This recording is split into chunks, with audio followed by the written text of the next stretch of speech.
지난 금요일 이은 시장에서 벌어진 일은 단순한 폭락이 아니었습니다.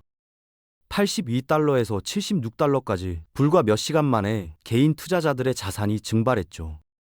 공포에 질린 사람들이 패닉셀을 하는 그 순간 누군가는 바닥에서 5천만 온스라는 천문학적인 물량을 조용히 쓸어 담았습니다. 이건 우연이 아닙니다. 완벽하게 계획된 작전이었죠. 숫자는 거짓말을 하지 않습니다. 거래 기록 속에 새겨진 흔적들이 말하고 있습니다. 평범한 사람들의 피땀 어린 돈이 누구의 주머니로 흘러 들어갔는지를요.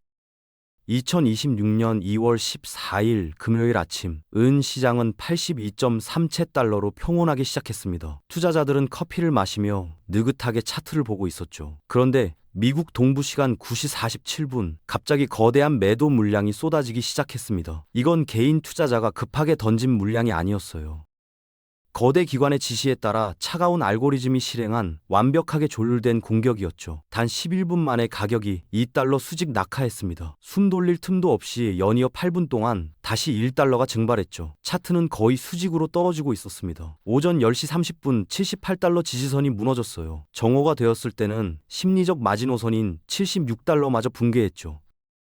폭포수처럼 쏟아지는 매도세에 개인들의 자동 손절매가 연쇄적으로 터져나갔습니다. 시장은 매수자가 사라진 진공 상태에 빠졌고 공포만이 화면을 가득 채웠습니다. 그리고 누군가는 바로 이 순간을 기다리고 있었죠.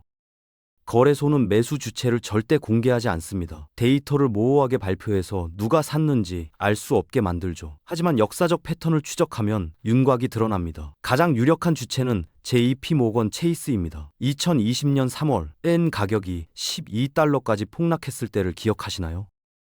이들은 단 4개월 만에 실물론 보유량을 1억 400만 온스나 폭증시켰습니다. 공포를 매수한 거죠. 2022년 9월에도 똑같은 시나리오가 반복됐어요. 가격을 짓눌러 손절매를 유도한 뒤 3개월 만에 4,500만 온스를 추가로 집어삼켰습니다. 2023년 3월 지역은행 파산 위기 때도 마찬가지였죠.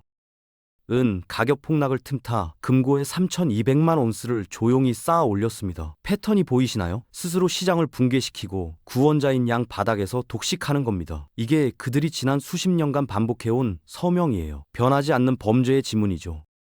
놀라운 사실 하나 알려드릴게요. 지난 금요일의 거대 매수 과정에서 단 한 덩어리의 실물 은괴도 움직이지 않았습니다. 물리적으로 이동한 금속이 하나도 없었다는 거죠. 거대 기관들이 쓸어 담은 건 실물이 아니었어요.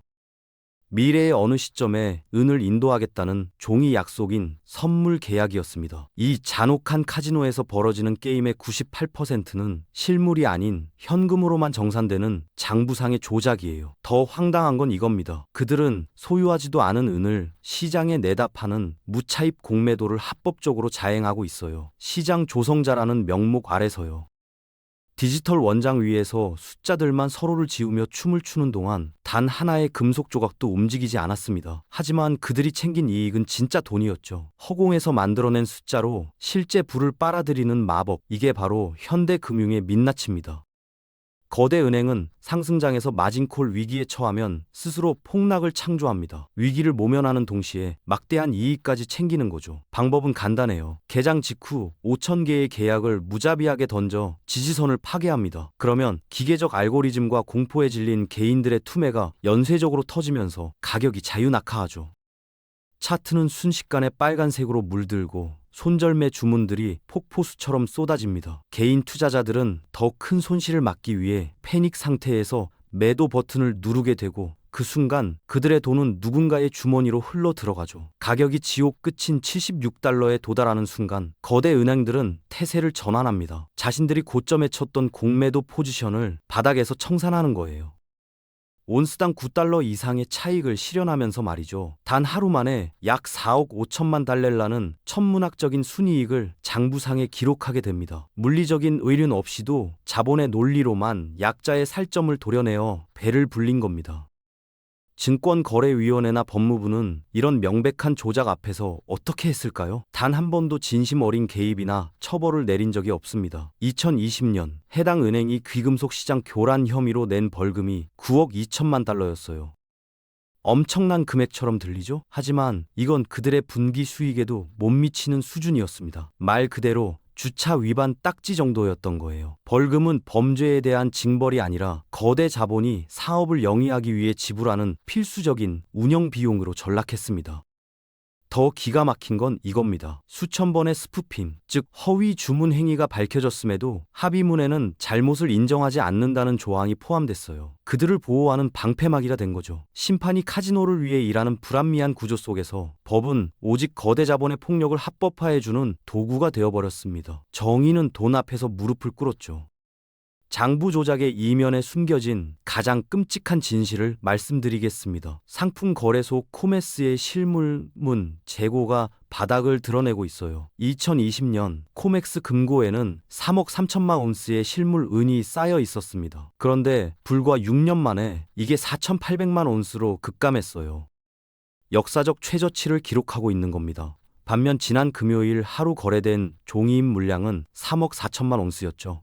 이게 무슨 의미냐면 실제 금속 1온스, 7온스의 가짜 청구서가 발행된 셈이에요. 은행들은 부분 지급 준비 제도를 원자재 시장에 이식했습니다. 실물 부족을 숨기고 은이 넘쳐난다는 풍요의 환상을 조작해 온 거죠. 숫자의 마법으로 가격을 억눌러 왔지만 이제 물리적 한계가 임계점에 도달했습니다. 금고는 거의 텅 비었고 종이 청구서만 넘쳐나고 있어요. 시한폭탄의 초침이 돌아가고 있는 겁니다. 곧 터질 거예요.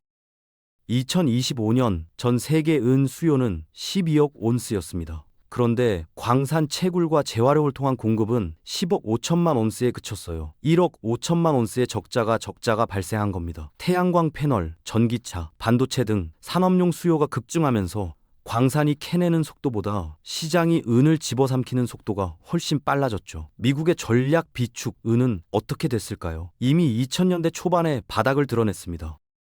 세계 시장을 지탱하던 재고는 한계에 부딪혔어요. 중국의 비축량도 마찬가지입니다. 산업 수요를 감안하면 불과 2년 6개월이면 소멸할 신기루 같은 수준이에요. 전 세계 창고가 텅 비어가는 둔탁한 메아리가 울려 퍼지고 있습니다.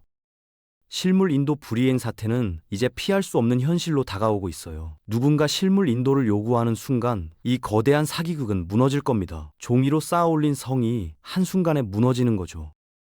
모두가 스마트폰 화면 속 숫자에 절망하던 2026년 2월 13일 시장 이면에서는 완벽하게 계획된 자산 탈취 작전이 실행됐습니다. 주류 경제 매체들은 뭐라고 했나요? 인플레이션이 일시적이라고 기만했고 은을 야만적 유물이라 조롱하며 대중의 눈을 가려왔죠.